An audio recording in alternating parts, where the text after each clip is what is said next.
I think it's an offensive foul, man. That's a charge.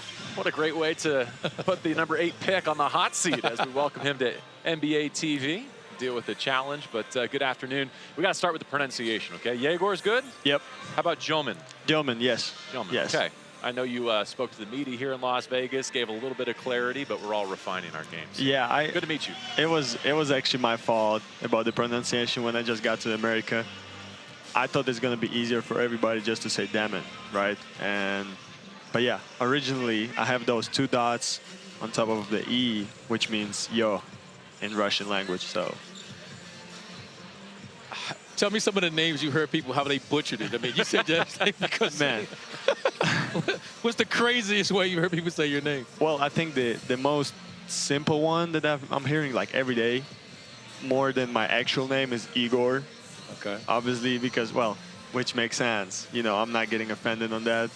Obviously, my name's spelled like Igor, so people pronouncing it like that. But I hear it a lot. I had Egor Dëmin. Dëmin is a big nickname for me. People call me back at BYU. Some guys would call me Denim Jeans, and yeah, that would be a big time nickname for me right now. So you embraced yourself in the culture quickly. It'd be when you why BYU? KY. After review, an NBA Brooklyn coach. defender does not establish a legal guarding position. There is no continuation on the play. It will be Philadelphia ball side out with 16 seconds on the shot clock. Brooklyn no longer has the ability to challenge.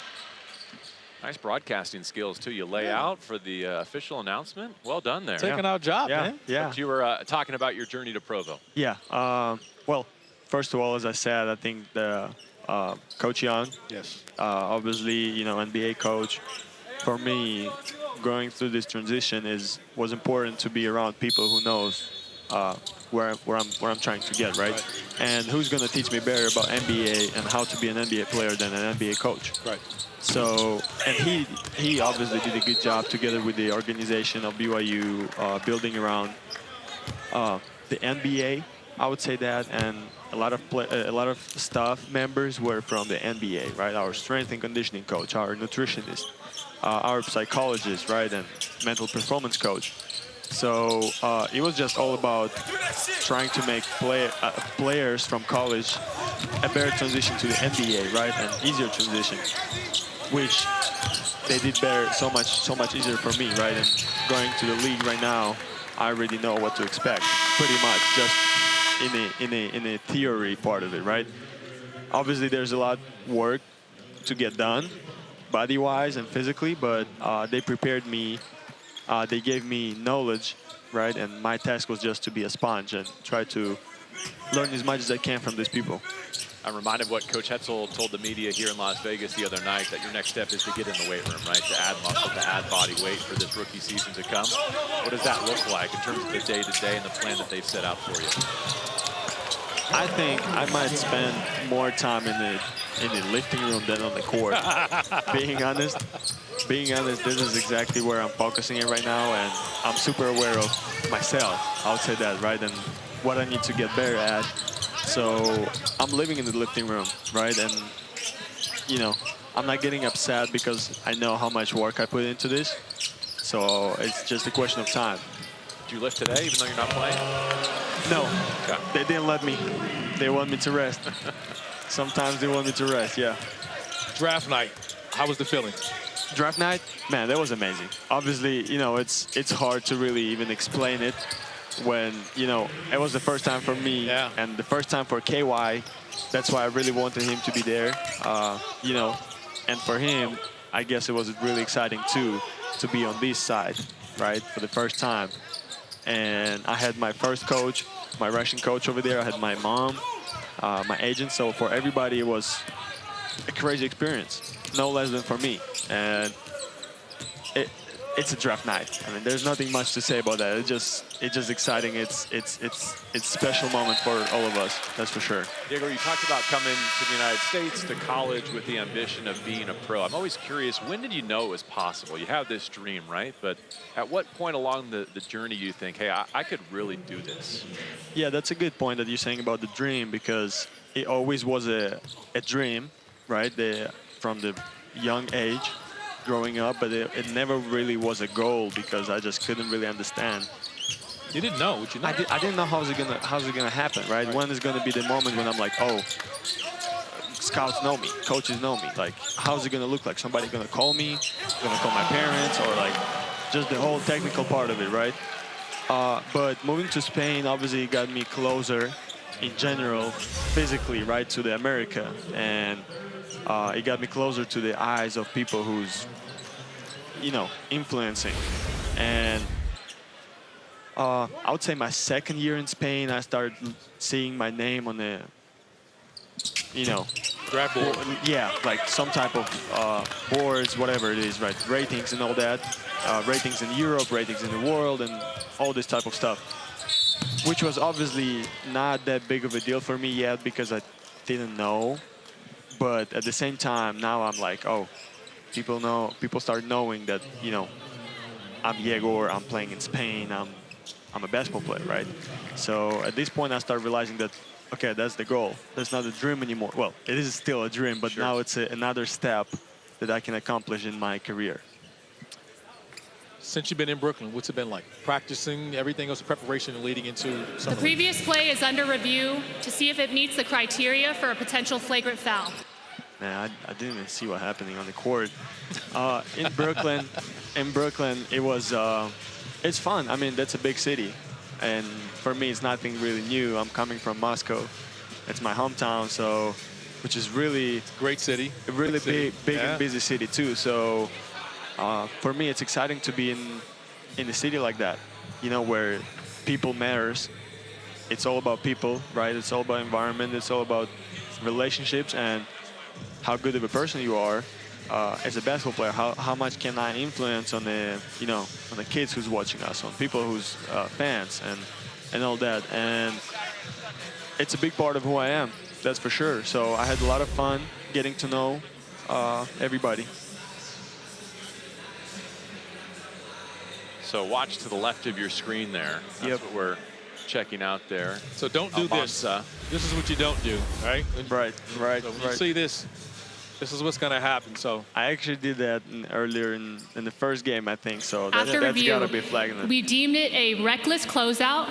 Almanza closes out from a distance. Oliveira will shoot 3 shots, and Brooklyn will inbound the ball at the free throw line extended with 24 seconds on the shot clock. No, while we're on the topic of three-point shooting, just to set the stage a little bit, you had the most assists by a freshman in BYU history. You averaged double figures, but only shot 27% from behind the arc. So one of the questions as you take this next leap is, can you shoot the NBA three? How good did it feel to come to Vegas and I think shoot 44% and hit some clutch ones in your win the other night? It feels good. I mean, obviously coming here, I had this. The shooting was my biggest question, not my question, right? The question of people about me, and it's exciting time to really, you know, prove it that I can really shoot because obviously I spent a lot of time on the court practicing before getting on the draft, right, and on the workouts, and really focusing on how can I be efficient from every type of shots, right? outside of the physicality and the normal speed of the game, what part of your game do you think you need to take a big step on? Is it being as a playmaker? Is it defensively? Like, where do you feel as though in the basketball scheme of things, where you need to take the next step? I think the biggest part, obviously, is, as you said, the physicality, right? But I think it's also built out of that. You know, defense built out of being stronger. Being able to get to the paint built out of being stronger, right? But I think this is something that I really need to improve my game at, is really the paint touches. Right. Because I believe that every time I touch the paint, something good happens, right? And that was the emphasis of KY, Coach Young at BYU, right? Get to the paint on 2 feet, on, you know, create for others. And this is where this is my strong side, right? My strong side is to pass the ball, right? So how can I create situations for others? If I can't get to the paint, it's probably going to be harder. Gray Davis hit a shot. Owoma gets an alley-oop. Philadelphia looking to answer at the other end with Mark Armstrong. So Brooklyn charging here as we chat with Egor. Give our audience a chance to see a closer look at the alley-oop. Now, Egor, I wonder, it's always imposing, right, to face the challenge that you're about to undertake, but to be doing it as a group of 5 with this unprecedented first-round class, does that help? Does that ease the transition? I think so. I think it's easier because obviously you have, you know, another 4 guys around you who's in the same situation, same age as you. They came, you know, from different places all over the world. And I mean, it's exciting just to get to know people, right? As I said, I believe, you know, basketball, it's a lot about relationships and how good of a chemistry you can build around. So for us, you know, almost everybody coming from not from America, it's a big part of our game. How can we, you know, build on the team they have already, right? And we are a big part of the team. We're like almost a half of the team at this point, but which is makes it even easier because you know, we played against each other before. I played against Nolan. Drake played against Denny, and Denny played against Ben, right? And Ben and Denny, they played in the national team. So it's kind of all these connections are helping the team in general. I believe so. Egor, if you were not an NBA player, what would you be? That's a good question. That's a good question. That's what I'm thinking about right now, man. Yeah. I actually have a lot of hobbies I want to be good at. I want to play instruments. I really want to learn how to play piano and drums. So I might be, I might would have be. So you're a singer or anything else with musician? Are you singing? I'm not singing. I'm not singing. Oh, no. you just don't want to sing? No, I'm not going to ask you to sing. So, but you're telling me that's what you do. You sing, right? No. No, I'm not singing. Well, get ready to sing because the vet's going to have you singing in training camp, man. Yeah, I know. Listen, that was my nightmare, that's for sure. I was like, when I was a kid, I was thinking, oh, when I get to the NBA, they're going to make me sing in the middle of the court. And I was scared of it, man. It comes true, man. That's a scary time for sure, but it's going to be fun, I'm pretty sure. Vince on the run out. How did you consume the league? Did you watch NBA basketball from abroad, and do you have any favorite players or teams? It was really hard when I was growing up, obviously because of the difference of time in Moscow and America, right? And same thing in Spain. When I got to Spain, I also couldn't really watch live anything. But it would be always away to school with the phone and with the highlights on the YouTube, right? Or watching YouTubers who's, you know, watching games and kind of reacting in it or whatever it is. So yeah, I was always the previous play is under review to see if it meets the criteria for a potential flagrant foul. Never really had a chance to watch games live. Besides the last year, obviously being at BYU, where I was watching. First time watching NBA basketball live. Really, really live. Wow. Yes, every day. And it's a fun time. Yeah, that's for sure. So you didn't patent your game after any particular NBA guy or anything like that? Well, I have guys I like. Obviously, when I was growing up, you know, I was watching a lot of Jason Kidd, Steve Nash, which I'm assuming they were not playing anymore. Well, I know they didn't play anymore, right? But I'm a bigger history guy, right? I like to watch how it was before and see Magic Johnson, see Larry Bird, see, as I said, Jason Kidd, John Stockton, right? Again, the kind of where I see the beauty of basketball, right? Of creating for others, right? The passing, the beauty of pass, and yeah, I mean, now I can say Luka. That's probably the biggest, you know, comparison to me, I guess, where I want to be at in a couple of years. Shea, yeah, a lot of other guys. Did the creativity, the distribution always come naturally, your passing game? It always been, yes. Obviously now it's a little bit harder. Defensive players are really good in defense here, right? It's the best defenders in the world. So now it comes to the skill too, of really how can I read and react, right? Not just put everything on my instincts. Talk about food here. How's the adjustment been on the food? What do you like? Man, food is amazing. I love Brooklyn for that. I can find anything. I can find anything in Brooklyn. My mom, when me and my mom after the draft, the first dinner we had, it was in the Russian restaurant. Oh, wow. Yeah, we had some Russian food. So, yeah. You've already found a really good Russian restaurant in Brooklyn? Oh, yeah, in Brighton Beach, there's full of Russian restaurants. Yeah, that's for sure. So what do you like? What food do you like?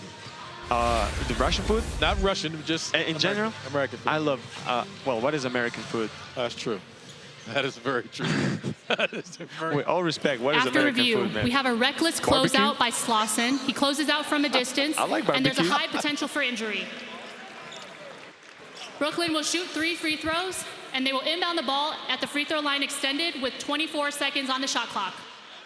That's a really good question because I've spent 13 years of my life in Europe, so that's a fair question. Americans like to think we've done a lot, and then you get in and realize that's a really good question. So barbecue, I'll let you get away with barbecue. Next summer, we'll be asking what your favorite New York slice is. Yeah, Yeah, that's That's for the year ahead. Yep. That's some really good pizza. We better get you out of here before there's another reckless closeout. But we Sir. do appreciate you sitting down with us and helping our audience get to know you a little bit better. Really enjoyable to be around. Any final words for your new fan base? I'm ready to get rolling, man. I'm can tell. excited, yeah. I mean, that's it. All right, That's all well, I have. enjoy the weight Good room. luck. Congratulations. Appreciate you guys. Thank Catch you you in so training much. camp. Good luck in the weight room. You'll never beat it. Just enjoy the pain, brother.